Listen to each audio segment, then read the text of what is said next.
I'm just coasting, drop the top and roll straight. SMVCC 805 is the go state. Ain't no place that I'd rather be than the BIG, BAD13C. I got love for the place that raised me, even though times get a little crazy. Hey guys, welcome back to my channel. If you are new, please hit that subscribe button, and if you are not new, thank you for watching again.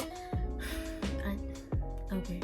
Anywho, I'm looking pretty rough right now. It's because I just got out of school and I do not feel like doing my hair, so I just put a hood on. So don't cover me for having a hood on inside. Anywho, today's video is gonna be a first trimester update. As y'all know, I'm in my third trimester. I'm 34 weeks pregnant, and you start your third trimester 20 weeks. So I've been in my third trimester for a really long, well, not a really long time, but I've been in my third trimester for a cool minute to just know how my third trimester is going. I get a lot of questions, not just on the first trimester, but I just get a lot of questions in general, like if this is safe or if this is okay, or if you guys should be doing that or this, that, you know. So hopefully I answer all your guys' questions. And yeah, so let's just get right into the video because I know I'm talking so long. All right, so starting off, your first trimester is week 1 through 13. Obviously, when you turn 13 weeks, you'll be entering your second trimester, which is probably the good trimester. I don't remember having any problems in my second trimester. Besides the Braxton Hicks contractions, that's probably it. I still get them till this day, and they hurt really bad. But yeah, so prepare for those. But that'll be a separate video. Anywho, yeah, so your first trimester is week 1 through 13. This is probably the worst. Well, the third trimester is probably the worst trimester you'll ever go through. For me, it was. My first trimester was a breeze. Like, I got it so easy. Some people don't get it as easy as I did. Anyway, basically, you should be getting a positive pregnancy test by week 4 to week 6. As you know, a missed period is the sign of pregnancy. Oh, you could also be irregular. It's not always a sign of pregnancy. If you know you've been doing stuff and this could happen, then yeah, you should get checked and go take a pregnancy test. But if you know you don't be doing nothing like that and you're still a virgin and you missed a period, you should not be worried because you can only get pregnant through having sex. The symptoms of pregnancy should be, well, for me, well, not for me actually. So the first symptom you should be getting is a missed period, like I said. Fatigue, tiredness. I had that. I didn't have it as bad, but I had it. I would sleep a lot.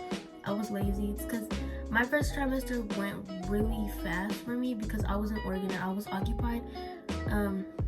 And I just, you know, it wasn't that bad. So yeah.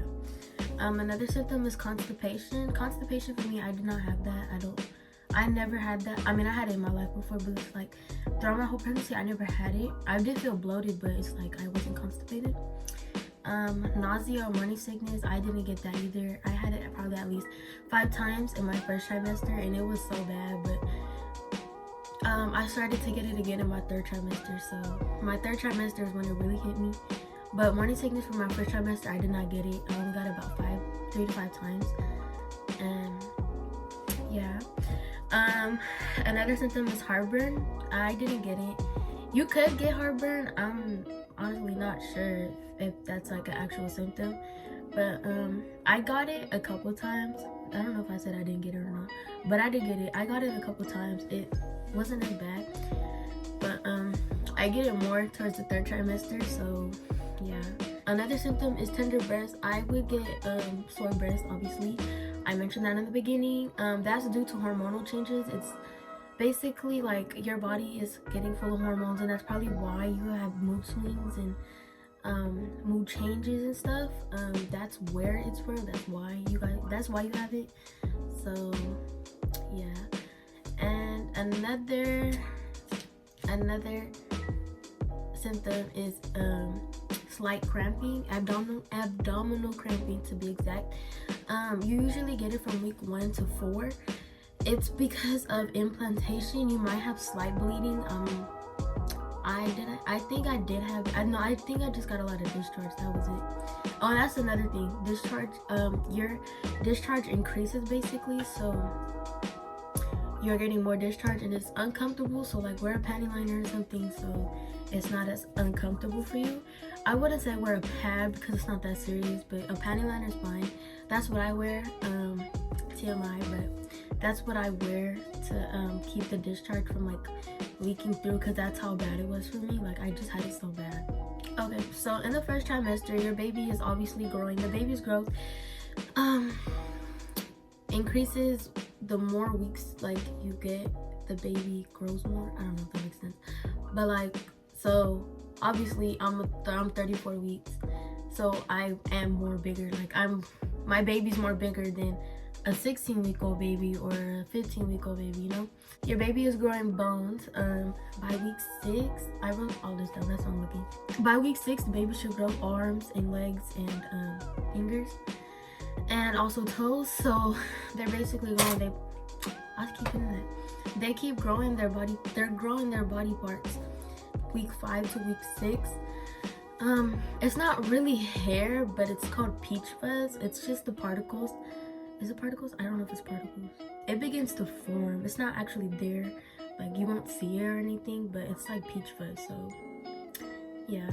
Another thing is that the digestive system, by 8 weeks, the intestines should begin forming and should be growing kidneys. Another thing that happens is they grow eyesight. Well, not grow eyesight, you can't grow eyesight. So the optic nerves and lenses begin to form by week 4. So your baby is not gonna open their eyes till about week 18, I believe. So that's way into your second trimester, not even about to be in your third. It's like in the beginning of your second trimester, your baby learns how to open their eyes, but they can't really see anything because it's dark in there. Another thing is, by week 5, you should be hearing your baby's heartbeat at your OB.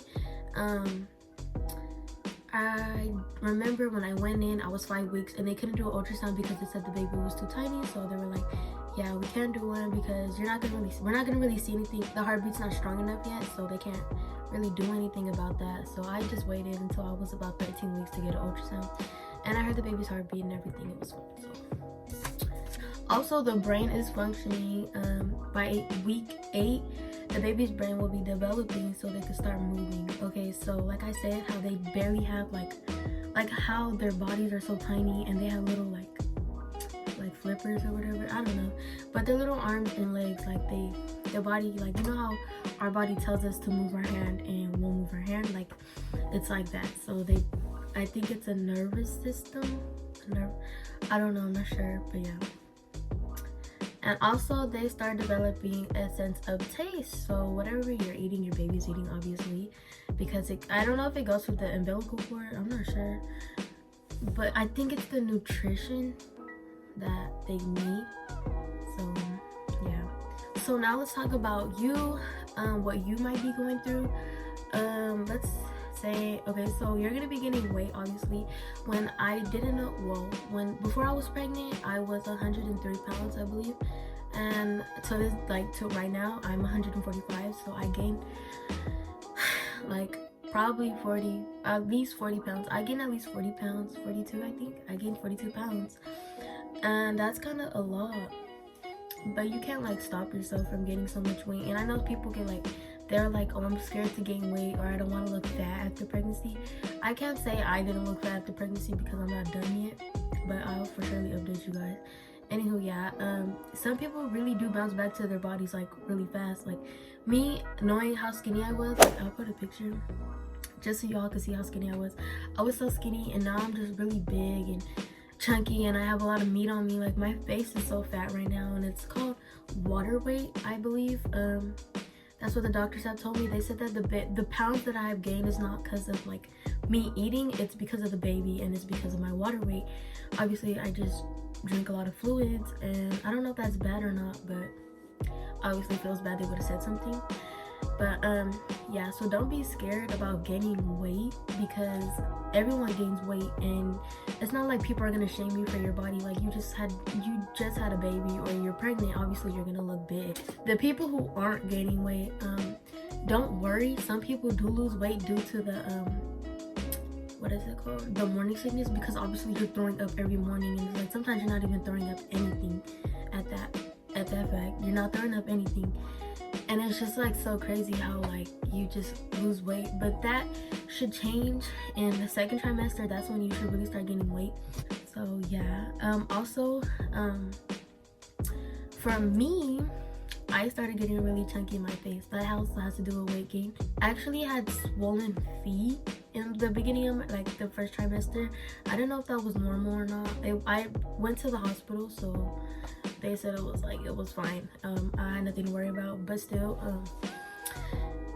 I just had like a lot of weight gain in my face. You can tell right now, like I'm really, like my face is really big, really like chunky. My face has never been like, my face was never this chunky. Okay, so now let's talk about the symptoms that you shouldn't be having. Okay, so heavy bleeding is one of them. If you are heavy bleeding from the vagina, you need to go to the hospital as soon as possible, especially if you are in your first trimester. And especially if you're like all your trimesters, like you need to go to the hospital if you're bleeding, because that's not normal. Severe abdominal pain. If you're having pains, cramping, like menstrual period cramps, like you need to go to the hospital because that's not safe. Because that could be a sign of miscarriage, especially if you're in your first trimester, because miscarriage is common in the first trimester. Dehydration. Sometimes dehydration could be caused by you not drinking enough fluid, like enough water. So make sure you drink at least 8 to 10 glasses of water a day.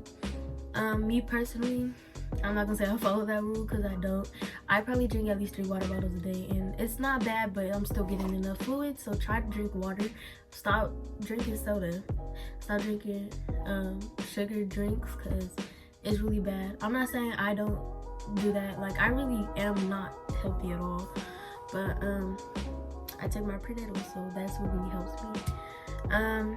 Painful urination, that could be a sign of an infection. Not even like, it doesn't have to be a sexually transmitted disease, but it could be a sexually transmitted infection. So it could be an infection or a disease, I'm not sure, whichever one. Like if you got one, yeah. But if you have pain while urinating, you should go to the hospital because you could be having an infection or a disease. So make sure you get that checked out.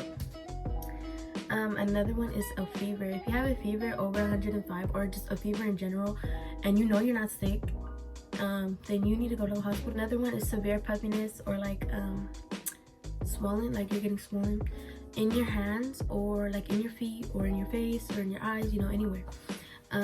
You should go to the hospital. And that's probably the warning signs that you might be having a miscarriage, you might not. Sometimes your body plays tricks on you and just wants you to be careful or be safe at the right time. So lastly, your first trimester to-do list.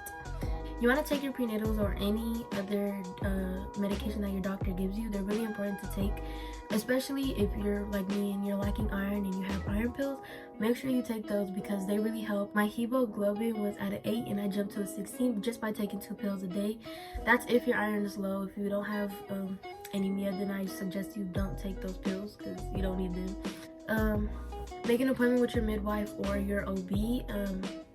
First pick out where you want to have your baby, what hospital, because that's where I was confused to where there's 3 hospitals near me. Well, actually there's 4. There's a lot of hospitals near me. So there's one, the county hospital, a regular general hospital, and then another general hospital, and then another general hospital. So there's just 4 hospitals, and I was planning on having my baby in a different city just because I like that hospital better. That's where my god sister had her baby, so I was like, yeah, I want to have my baby there because their service was like cool. And then there was also another hospital, which is the county hospital, that I was like, I'm not having my baby there because they're rude there. So it's like, yeah, so I ended up going to a OB. At the beginning, I went to an OB that went to the county hospital, and that's not where I wanted to go. So they changed my OB to a different location to where it was assigned to that hospital because obviously your doctors are going to be delivering your baby. So yeah, so book your hospital and then book your OB. Another thing is to consider a genetic test. A genetic test basically just sees if your baby's going to have Down syndrome or anything. So consider taking those because they really help. My baby doesn't have Down syndrome, so yeah. But another thing is to eat healthy. You really need to eat healthy in your first trimester just so the baby can grow. And also think about baby names for a girl and boy, because obviously you don't know what you're having until maybe week 15. So yeah, so just think of baby names. And the last one is to plan when and where to announce your pregnancy. If you're older, then I'd say just tell whoever, whenever. But if you are a teen and you are scared to tell your parents or anyone, you should tell your parents, because I'm not saying everyone has supportive parents, but tell someone that you know will support you, just so you're not like not getting the attention that you need, like as a medical attention. And so they know you're eating, like, so you're eating right and all that. So make sure you have that support. Also, I was gonna show y'all a belly update just because I haven't showed one in a really long time. So let me get up. Okay, so my room is really messy because I had my baby shower. Oh, let me tell you right now, hold on. Okay, so this is my stomach. I got so big, like that's crazy. But yeah, this is my stomach.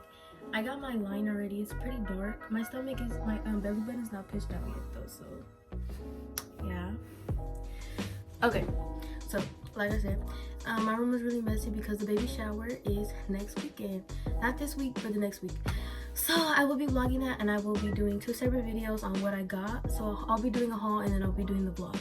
Okay, so if you see me post the haul before the vlog, don't get like, don't like come at me and be like, where's the vlog, did you vlog, da-da-da. I'm gonna vlog for sure.